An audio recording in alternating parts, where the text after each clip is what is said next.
தமிழக முதலமைச்சர் துவக்கி வைத்த காலை உணவு திட்டத்தின் விரிவாக்க தொடக்க விழாவின் கீழ் பம்மல் 1வது மண்டலம் CSI JMA நடுநிலைப் பள்ளியில் காலை உணவு திட்டத்தை துவக்கி வைத்தார் சட்டமன்ற உறுப்பினர் E. கருணாநிதி. தமிழக முதலமைச்சர் துவக்கிய காலை உணவு திட்டத்தின் விரிவாக்க தொடக்க விழாவின் கீழ் சென்னை அடுத்த பல்லாவரம் பம்மல் 1வது மண்டலத்தில் CSI JMA நடுநிலைப் பள்ளியில் காலை உணவு திட்டம் துவக்கப்பட்டது.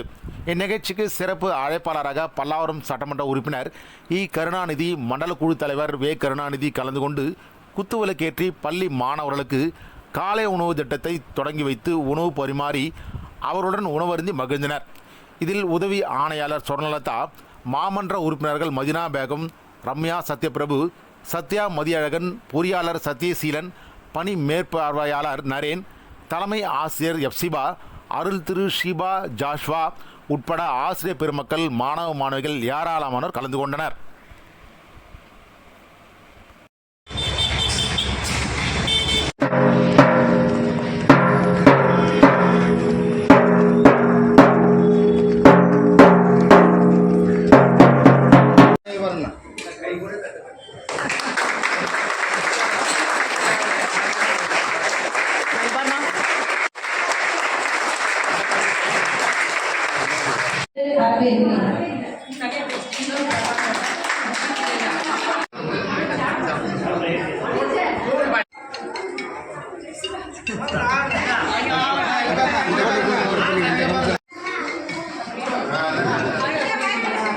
காலையில் கேசரி சாப்பிடக்கூடாது, இருந்தாலும் சாப்பிடக்கூடாது.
மேலும் வீடியோக்களை காண நவ் இந்தியா டைம்ஸ் யூடியூப் சேனலை சப்ஸ்கிரைப் பண்ணுங்க. பக்கத்துல இருக்க பெல் பட்டனை மறக்காம கிளிக் பண்ணுங்க.